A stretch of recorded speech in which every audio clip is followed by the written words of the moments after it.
I once watched a trader blow a $50,000 account in just 47 minutes. Here's how to make sure that never happens to you. Most traders don't fail because they miss the right trades. They fail because they place way too many of the wrong trades, despite knowing better. So in this video, I'm going to break down why you overtrade and give you my 5-step I fall framework to stop overtrading in its tracks. Picture this. You've had a good week, you've traded well, you're up money. Then out of nowhere, what looks like a big opportunity comes up, and despite your best efforts, you take a big loss.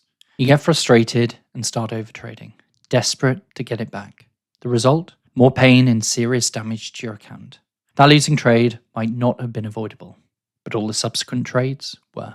Now, there are other causes of overtrading, boredom or overconfidence, but those are videos for another day. If you're watching this, there's a really good chance that frustration is your biggest cause of overtrading. The most common triggers are being in a drawdown, suffering a big loss, or missing or underperforming on a big opportunity. Once the trigger happens, if you haven't done enough work on your mindset, you'll find yourself in a precarious situation.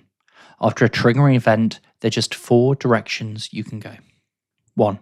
You process whatever happens to you, you stay calm and carry on. This is optimal. 2. You take time away from desk. Not participating is better than trading poorly, but this approach still costs you money that you would have made if you were able to sit in your seat and trade well. 3. You act out and get annoyed and lash out at the market, instantly trying to get even or win money as fast as possible. Then you realize you're being silly and stop yourself before it gets too bad. And 4. The doom spiral. You've ever seen one of those World War II movies where a plane gets its engine shot and starts spiraling towards the ground? You know exactly what this looks like. Let me know in the comments which of these reactions most represents you. For traders, the doom spiral looks like this. Trigger. Big losing trades. You get angry. You place trades quickly, trying to get even. You lose more. You get angrier. And this repeats the cycle until the pain of continuing is greater than the pain of walking away. You finally quit for the day, feeling awful, having done serious damage to your account. A few of these a year can be the difference between success and total failure. Let me give you a real example. I once knew a trader, let's call him James, who lost $3,000 trading on a single trade by 9:45 a.m. By 11:30, he turned that into a $22,000 loss across 30 revenge trades. The original loss was completely within his risk parameter. The other 30 trades were pure emotional destruction. This was a huge setback. This cycle can destroy a trading career, lead to worse feelings of guilt or even shame of how you acted. And while feeling these emotions has its place to teach us important life lessons, repeatedly feeling this way in trading is likely to lead to burnout and traders walking away from a potentially successful career. But there's another way, and I call it the I fall framework. Now, before we dive into the framework, I want to give you one layer of defense that sits before everything else, your pre-trade checklist. This is your first line of defense against revenge trading.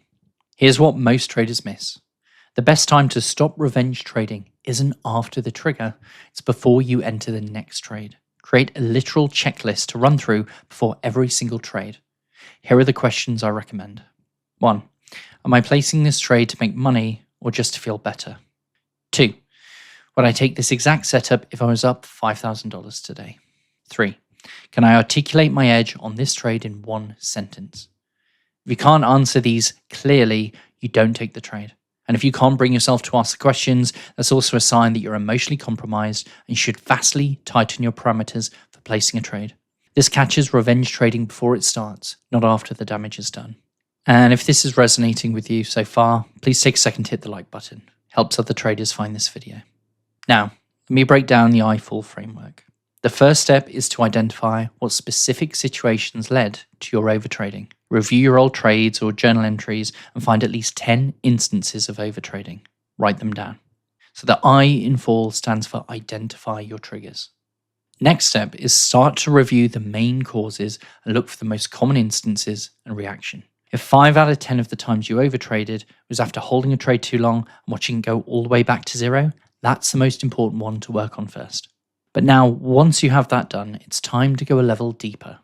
You're going to do a full autopsy on at least one of these overtrading sessions to truly understand what happened. Here's where the trade autopsy comes in. Start with, pick the worst overtrading session of the last 6 months. Now do a complete autopsy. Track the timeline. How much time passed between the triggering event and the first overtrade? Was it 30 seconds? 5 minutes? This tells you how much time you have to interrupt the pattern. Next thing to do is count the carnage. How many total trades did you place in that spiral? Write down each one. And next, calculate the real cost. How much did the revenge trading cost you versus the original loss? The original loss might have been $1,000. The revenge spiral could have cost you $6,000. That's a 6x multiplier on your pain.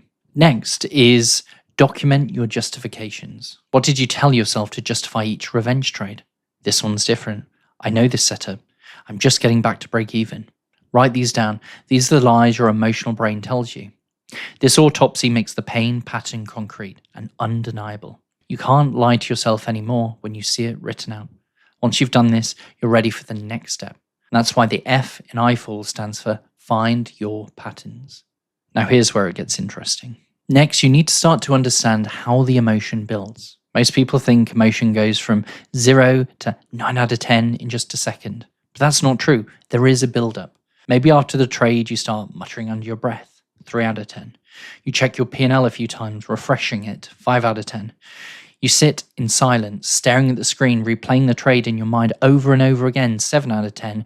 And then you start asking yourself questions like, how could I be so stupid? 9 out of 10. And then, to make the pain go away, you jump straight into another trade. This process might last 30 seconds to 2 minutes. And in that time, your frustration is building. Your trade autopsy from earlier will show you exactly what this looks like for you.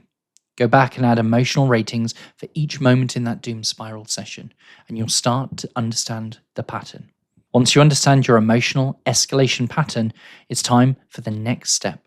And that's why the A in iFall stands for developing awareness of your emotional buildup. Now for the next step, you need to develop new ways of thinking about triggers you have identified. There are 3 techniques which will help you do exactly that. First technique. You think you held it too long? If you had this same trade 100 times, how often would you hold it all the way back down to 0? 10%, 30%, 75% of the time? Start thinking in probabilities. Next, ask yourself, what's a reasonable percentage to shoot for?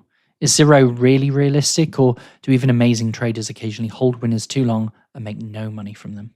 Let's say holding a trade too long 20% of the time is achievable, but now you do it 40% of the time. Now you have numbers to shoot for and are able to track your progress and can create a strategy to accomplish your goal.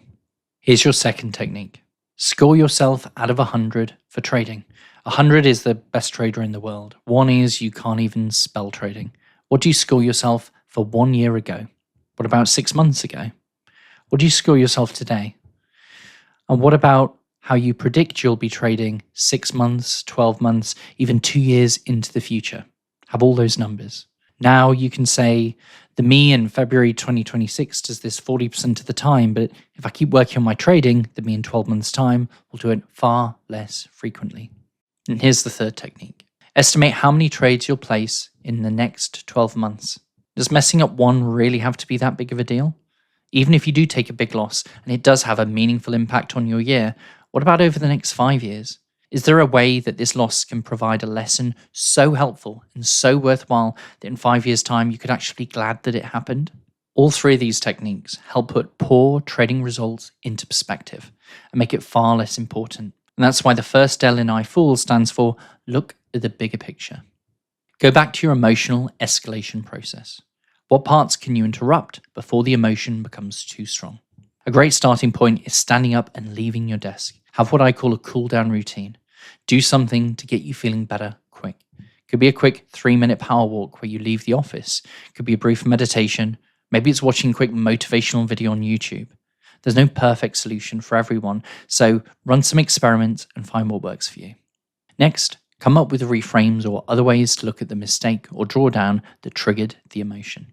When doing this, listen to your self-talk. A great test is what I call the parent test. If you saw a parent talking to a child the way you talk to yourself, would you want to call social services and make sure the kid was all right? The truth is, we're often our own harshest critics. We tell ourselves it's okay, that we're just holding ourselves to high standards, but actually it only adds pressure, hurt, frustration, and shame.